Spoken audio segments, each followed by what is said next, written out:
Hello, my friends. Welcome back. I'm Chisgule Gaming, and today I've got big news. 3 things right up front. First of all, King Arthur doing some sort of area of effect goodness, whether it's damage, buffs, or whatever. Pretty hyped for that. Second of all, commander swaps. Looks like we can do 2 commander swaps. So that's 2 different commanders that you can swap around, which is really exciting. Not just one. And the Creator of the Year awards just went out, and in 2293, we got 3 awards. I got awarded the Best Performing Creator, and the video, by the way, on the official channel mentioned that I had about 6 million Rise of Kingdoms views. Actually, that number's way higher. It's just that my older videos are not in the sort of official vault, because it would take me, God, so much time to just go enter them. But I got almost 16 million views over the last year on my channel, and the overwhelming majority of those are for Rise of Kingdoms. So even if we're talking about like 12 million views of Rise of Kingdoms, it is like double the number, which is a big deal. That's 1.8 million hours of watch time, y'all. Insane. Thank you for your support. In 2293, we also had Chisgule, Best Rising Creator, and also we had Fluffy Pony be the best fighter. I just want to take a moment and say that is an incredible collection, okay? The Infinity Stones and the Gauntlet there. Best fighter, best emerging creator, best performing creator. Sheesh!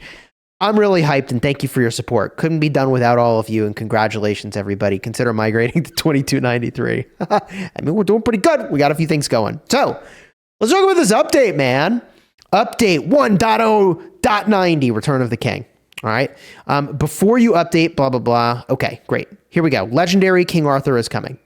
The once and future king makes his triumphant debut with Excalibur in hand. The Child of Destiny, blah, blah, blah. King's Trials, complete the quest to unlock King Arthur. Only available if you're completed Season 2 of The Lost Kingdom.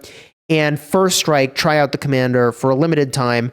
Only available in Season 3 or later. Now, in social media, subsequently, it has been mentioned that King Arthur is going to have some amount of AOE goodness. Cavalry need this urgently. They've been doing single target damage for a while, almost to the point where I thought maybe they're just going to be single target. Like, that's just what they do, but sounds like we're getting some AOE, which would be outstanding. Now, the Mayan civilization. I covered this pretty in-depth in my last video, but here's what we get. After the update, you can switch to the Mayan civilization. So could be that the Mayan civilization is just boom, here when the update lands, which if we scroll back up, this was in the blah, blah, blah portion of the patch notes, on the 7th of January is when that's going to show up, all right? You can switch to the Mayan civilization. Pretty cool. Take part in the Mayan event series to win amazing rewards. There's the King's Trials to try out the Mayan commander. I mean, here's the thing. If he doesn't come out with a museum buff on debut, he's just not going to be good enough, right? That has to be the case. That absolutely must be the case. So the real question is, what is his museum buff? Because otherwise, he'll be super overpowered in the early game if with no museum buff, he matches the end game. See what I mean? So there's got to be a museum buff there. I wonder what it is. First Strike. Try out the legendary commander for a limited time. Very cool. Sign in spoils. There's an event cycle. Complete daily quest to get obsidian blades. Spend the blades for ritual carvings for all kinds of rewards. Sounds like an event we have going on now where you do a bunch of quests, get a bunch of tokens, exchange them for goodies. Grand Reunion. Bring back old friends. So a referral program to have them fight by your side. Very cool. Hype for the new civilization. TLDR here, save your gold keys. Inevitably, the legendary commander will end up in the gold keys, but historically, they do not end up in the gold keys immediately. So do not spend your gold keys immediately when you open up the game after the update. Like, go into your gold key area, confirm that, in fact, he's in there, then and only then do you do your updates. Up next, our Spring Festival event series has arrived. Cold turns to warmth, blah, blah, blah. There's a Serpentine Spring. Collect snake tokens. Okay, fine. Feasts and Frolics. Exchange spring lanterns and snake packs. Okay, fine. We've got a 7-day quest series. Protect the supplies. Ceroli Assault. That's kind of a fun one, honestly. I mean, it's mindless, but kind of fun. Springtime check-in. Log in to claim rewards, including legendary commander sculptures. Ooh, log into Lunar New Year and New Year's Day to claim extra red packets. Okay, cool. Lucky red packets. We've seen these in the past. It's gift giving to allies. Holiday chats. Chat your city's commanders to earn extra red packets. Bro, I never, ever want to be chatting my commanders. Here's my perspective is like anything between me and my gameplay, get it out of here. But I know some people like lore. I'm past it, man. I'm too old. Ain't nobody got time for lore. World Wanderer. A new China section has been added to the World Wanderer game mode. Okay, cool. Honestly, new event series is coming, but I don't know how much is really new here. Sounds like we get some commander sculptures. Give me the new stuff. Here we go. Armament Conversion feature. Here it is, baby. I'm so hyped for this. There's 100 reasons why the Armament Conversion feature is going to be so critical for the game. One of those reasons, though, is that like even when you win, you lose. So like you could get lucky and get what might be technically a better statted armament, but it doesn't have a legendary inscription. So like even when you're like winning, you're losing, right? And so being able to convert from one formation to another is a very, very big deal. Let's read this and I'll explain what I intend to do. Okay, so you can now use conversion stones to convert legendary quality armaments into armaments of the same type for other formations. After the conversion, the armament's special and rare inscriptions will change to match the new formation. The armament attributes and common inscriptions will not change, which is outstanding. So you can convert high stats from one formation to another, as well as bring the inscriptions along with it, and they'll switch over to the new formation's rare or legendary inscription if you're, obviously making the swap from one formation to another. That's got to happen. They're also adding new achievements as a category, which are going to give you these conversion stones based on the number of legendary quality armaments you've collected. I genuinely hope that this accounts for everything we've already done. If it doesn't, this is really a huge mess. I assume that it will, though. Sometimes they add achievements and they don't count for things you've already done, but like it is very critical that this accounts for what we've already done. I really hope it does.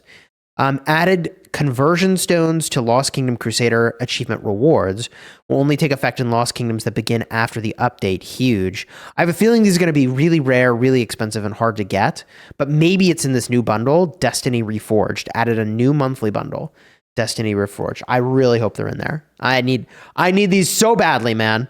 I need these so badly. So what do I plan to do? Well, as I was describing, even when you win, you lose sometimes with armaments. So I had like just deployed my legendary inscription onto an armament.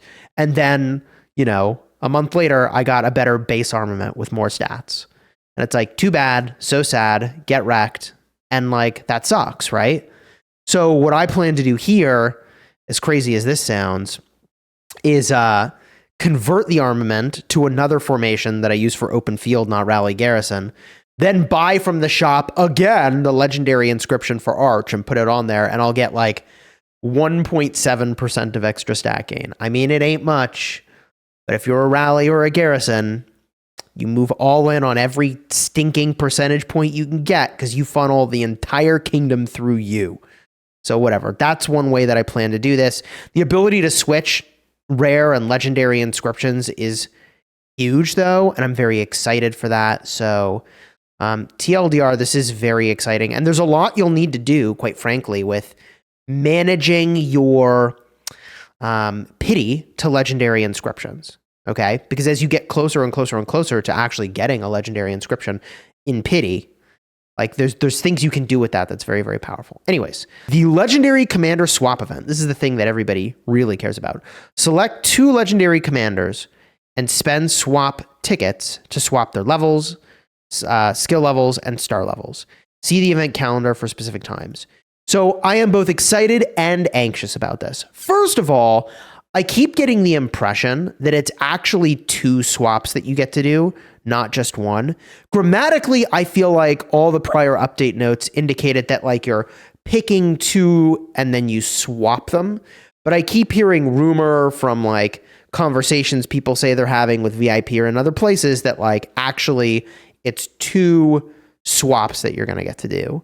We'll see what it ends up being, but if it's 2 swaps, I'm probably going to do CY, and I might do I'm not sure. Is it like Lapu Lapu for fun? Is it Eleanor? Is it a ranged commander? Some people are going to do Philip because he's new, but my perspective on that one as a whale is, well, I want to spin the wheel a bunch before I do something like that. We'll see what I end up doing here for that one. All right. Now, onward. Gathering of Heroes. Oh, no. I'm not ready to go on yet. Actually, one more thing. The next thing that concerned me about this is swap tickets to swap their levels, skills, and star levels. I wonder if, like, you need more tickets if you're doing like infantry to cavalry or gold key to not gold key or something, right? Like I'm spend legendary swap tickets plural implies to me that something's going on there where you would need more than one, which is like, I don't know why you'd need more than one. And maybe you need more than one because rather than having like 1 or 0, they're making it so you're getting like incremental progress toward being able to do your swap. That to me would like make sense rather than just being like, here, just like do them. I think there's going to be some objectives we have to fulfill. This is my suspicion. We shall see. Gathering of Heroes. This is really cool. Complete quests to earn points, which can be used to recruit legendary commanders that you don't own. I own all the heroes, mostly. I think mostly all of them, just about. Anyways, we'll see. That's exciting. New Tavern Commanders event. Oh, this is the one maybe. Log in every day to claim a ton of commanders. Includes all commanders that can be obtained from gold chests and silver chests in the tavern during the preparation season. Cool. You can get all the commanders. Dope. Really cool for new players, quite frankly. Lost Kingdom Optimization. What do we got? They're fixing Lost Kingdom chat. Added a main chat tab, replacing Threads tab in Lost Kingdom. You can now use the main chat tab to chat normally. Cool. Yeah, so the developers quite literally killed Lost Kingdom chat. I don't know if you noticed that. They actually killed Lost Kingdom chat and replaced it with the Lost Kingdom forum. And initially, I really didn't like it very much, but I actually, in some ways, have found that I kind of like it more, but it took a lot of like getting used to like it. But I think that it would have potentially been better to have like the forum with threads and Lost Kingdom chat. Like they're two different ideas. Do you want a chat or do you want a forum? A chat is all about being there in the moment and velocity, right? Like, look, I get that LKC is very toxic, but like chats have cultures. Obviously, KvK chats have toxic cultures. I like 100% get that, but I think a high velocity chat is obviously very entertaining, as evidenced by Twitch. This is not an unknown thing. It is known to be entertaining to a non-trivial number of people. But also, it's very interesting to keep up with threads because you actually can follow a conversation and you don't have to be there when it happens. So it's almost like synchronous conversation is what you need main chat for. And the threads concept works for like asynchronous conversation. Do you see what I mean? Whatever. Added a new option for creating threads.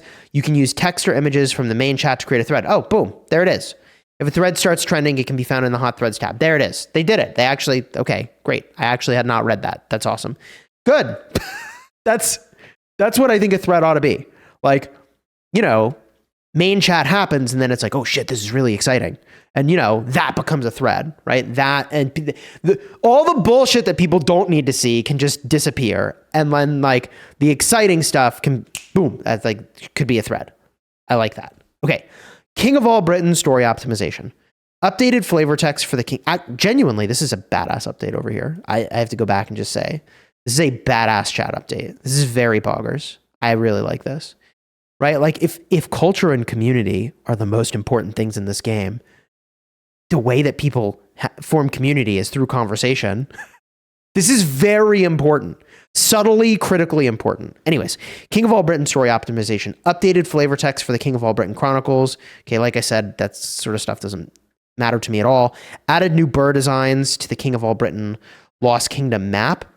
I think that's just like physical, like artwork. Fine. For those that don't know, burrs are little, what would I call them? Not quite like a little theme park, but like there's all these little buildings and you damage them, and then you get currency that you need for stratagems at the burst. And you can raid 2 of these every couple days. And they are very critical for getting your stratagems. It's kind of like the little, they're not barb forts, but like the PvE gauntlet areas where you fight a little boss after doing all the little guys and get some materials. I don't even do it anymore. I can't remember what it's called. I used to do it so obsessively to get that skill damage accessory. Holy cow. And I remember, by the way, just to blast through the past year, like people would argue and fight over it. And it's like, guys, I'm going to be playing this game for a long time. And like all the people that were so annoying about like getting as much of it as they could all aren't here anymore. And here I am like still here, but you know, whatever. Improved the descriptions of certain stratagems to make their scopes clearer. This is huge. Sometimes it is not totally clear what a stratagem is doing, not because they were poorly written, but because it's just complicated. There's a lot happening. And so I like clarifications going into this. That's really cool. Optimize the spawn rules for barbarians in the Lost Kingdom map so that a sufficient number of barbarians will be spawned when the Lost Kingdom opens. Honestly, here's the real Lost Kingdom optimization. Are you ready for the real? Here's the best advice I can give you. You ready for this? The best advice to optimize Lost Kingdom would be to not spawn resources in Kingsland until the Zig is captured. You're welcome. You're welcome. You're welcome. Who likes walking an extra 5 minutes because there's all these stupid resource nodes blocking where you're teleporting? Nobody. Literally nobody. That makes life better for no one. You see, it is not good wait time, right? I mean, it's fine, I guess. It slows the pace of combat in ways, but that is the best Lost Kingdom optimization in 2025. Just no resource nodes in Kingsland until the structure is captured. And quite frankly, you could make an argument for that for every zone, except some zones are uncontested.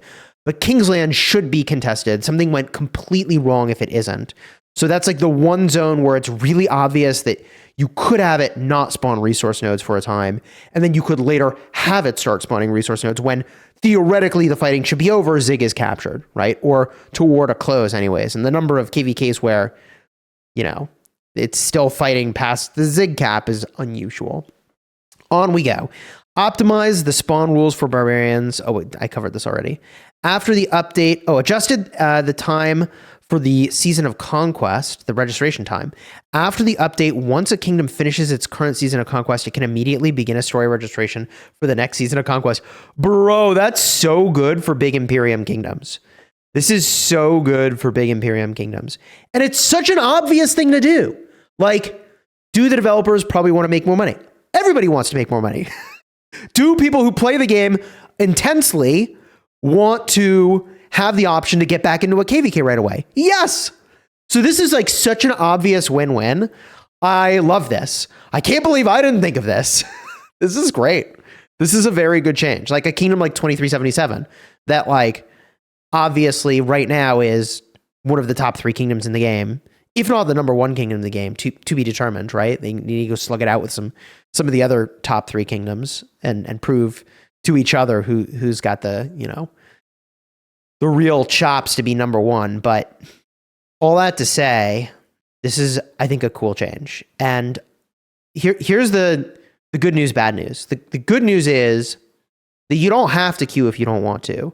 The bad news is that if you are skipping even just one KvK pop, you are falling behind. Like, you do realize that, right? Like, it is an arms race for equipment and legendary inscriptions and. So if you wait ever, you are falling behind. My 2 cents. All right. But for most kingdoms, you know, they take a rest period. It is what it is. We can't always be running into KvKs. Or can we? Prove me wrong. I think this is dope. I'm a fan.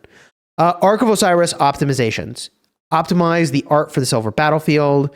During the golden battlefield registration period, if one of your teams isn't in your alliance, you can quickly send them a message to join. That's neat. At the start of an Osiris battle, the top 3 coordinators on your team will now always be positioned in the front of your team's safety zone. Bro, I can't believe how many years I've spent not knowing, like, we think we did all the things that put someone in the front. Are we sure it's going to happen? And sometimes we're still surprised There was so long where that was the case. I don't actually play Ark of Osiris anymore, if you can believe it. That is the genesis of having casted Ark for so long that I couldn't play in the playoffs. So I was like missing the most important stuff that the team needed me for, which is a bad teammate, right? And so ultimately, like, I just kind of stopped playing. And even in the off season, I'm like, I don't know. I already work like 16 hours a day. I wouldn't mind having an hour to spend with family at some point. So it's choices to be made. In Ark of Osiris, you can only use commanders available in your kingdom's current season. I think that's fine. Realm of Mystique optimization. I really liked Realm of Mystique. Reduce the overall difficulty of normal mode. So here's the thing. This game mode sucked with random people, I think, because random people are so bad at gaming. The level of skill of your average mobile gamer is like here. But if you're actually a gamer and you were on voice with your team, the difficulty was fine. And in fact, this was insanely fun. In fact, even if you have just good gamers, okay, I did this event on my Restart account with my Restart Kingdom. I just put the invite into chat, 2293, consider migrating. And we had a great team. We smashed our way through it easy peasy. In Parks, to be honest, I'm actually a pretty goated healer. But like, we made it through there and nobody was on voice with each other. We had an easy, fun time. So I completely understand, though, why normal difficulty, whatever the lowest difficulty is, needs to be achievable for the majority of the population of the game. And I think it probably wasn't. Now, I would say that's a triumph for, quality gameplay for skillful gamers, but like the harder difficulty should be that, right? Not the easier difficulty. Optimize the matchmaking algorithm for cross-power matchmaking. It will now prioritize matchmaking with your teammates of a similar strength. That's kind of neat. Added, the reason I like this is like, I hate to say that it's more likely that a 3 million power player is going to play like a bozo than a 300 million power player, but it's just true, right? Like failing all other indicators as to whether or not it's a skillful gamer on the other side, the player who's played the game the longest or has more power is the indicator of maybe who's played the game the longest. That's more likely, in my opinion, to get a better result. And like, just, please, like if you're going to random queue, like just keep the people of the similar power level together and let them struggle with each other's own lack of knowledge rather than like, I don't know, man. Like, please. Like, you can't carry people through this event. Like, people need to not suck. Anyways, added new tutorial text, optimize the art of the Realm of Mystique map, optimize the display of your remaining units, damage contribution, and other information. I'm actually very curious how that works. But that's all in Realm of Mystique. Never mind. Added additional info to enemy troops, added a leaderboard, added a lobby chat for the team up phase. That's actually very cool. The Realm of Mystique clear screen will now show each team member's contributions. Added legend mode. There it is. So the legend mode is where the skilled gamers should be going. And I'm actually very interested in this. I really enjoyed Realm of Mystique. Genuinely. This was very fun for me. And I did it on my main and I did it on my restart. It was a good time. Other optimizations, campaign interface. Fix an issue where the Sunset Canyon and Lost Canyon did not have a red dot reminder until even if you had unused challenges. Yeah, I feel like that's been a thing where like if you did any amount of canyon, the red dot went away. But it's like, wait, I still have challenges. Game modes that haven't been unlocked yet will no longer display as blank spaces in the campaign interface. That seems good. Quick command toggle will now be shown in scenario battles. The transportation capacity of level 5 trading posts has been increased from 5 million to 10 million. Hallelujah. Bro, I remember at one point Cortex transferred me something like 10 billion of each resource or just something completely insane. And it took literally hours, but he did it. This literally cuts the time in half. Like, why is it that someone should have to spend that long to transfer resources? This is huge. I love this. Added 2 countdown alliance markers. Ooh, countdown markers? Coalition markers and Ark of Osiris coordination markers. You can customize the text and the countdown time? Bro, I said over a year ago that there are probably very small things that improve the quality of life of the leaders and the alliance. And this is one of those things that is like, get an intern to write the code to do this, and you have immediately changed the quality of life of everyone in the game in a way that's disproportionate. This is huge. This is so good. It doesn't seem like much, but like put a countdown marker on the pass that's going to open for when it's going to open. Huge, man. Like, want more people to play the game for the big things that matter? Like, put a countdown timer on it so people know when it's happening. Like, it's a very simple thing, but I love this. Adjustments to the Nature's Gift. The resource points spawned by a level 9 Nature's Gift have been increased. Resource point. Okay, great. That seems good. Adjusted vacation permit storage limit rules. Holy smokes. Okay, so you now, what is it? You can store more permits. The vacation permit your kingdom acquires every month and your kingdom's vacation permit storage limit will now depend on your kingdom's activity level. Oh, okay, whatever. I think this feature has relevance, but like as a player who hopefully doesn't need a vacation permit, I think this is probably fine. Yeah. Rebalanced Champions of Olympia matchmaking. Ooh. What's the good word on this one? It's just rebalanced. Okay. I don't really play Champions of Olympia. I would aspire to, but I just don't. I think the reason is that it's a lot of micro. You have to like really micro 3 things at once. I don't know. I think the concept of Champions of Olympia is extremely cool. Added new fully voiced commander stories for the new commanders. Cool. Updated the skill footnote for combo attack damage to make it more accurate and easier to understand. This is absolutely critical, and I can't wait to read what this actually says. This is absolutely critical. Like this redefine for our players what a combo attack is. Hello? I mean, our current understanding may be right, but they're saying they're making it more accurate and easier to understand. Wait, chat, what is a combo attack actually going to be? Now I'm very intrigued. At the end of the Lost Kingdom, the time to return to your original kingdom has been shortened from 3 days to 2 days. This will only take effect in Lost Kingdoms that begin after the update. I think that's fine.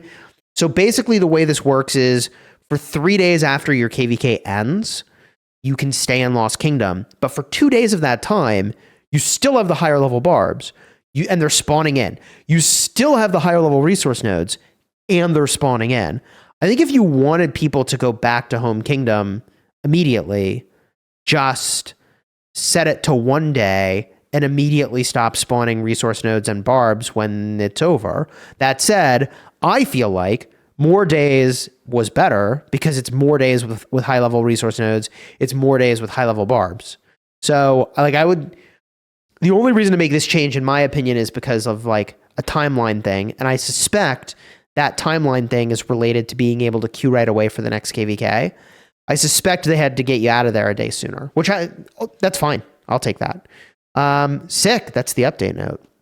All in all, I've just got to say, and I have been saying this, that I feel like, I go into these patch notes and I feel like I am very critical. And I do feel like as a YouTuber, especially because some number of my videos are sponsored, if I'm constantly singing Kumbaya, nobody's going to believe me about anything.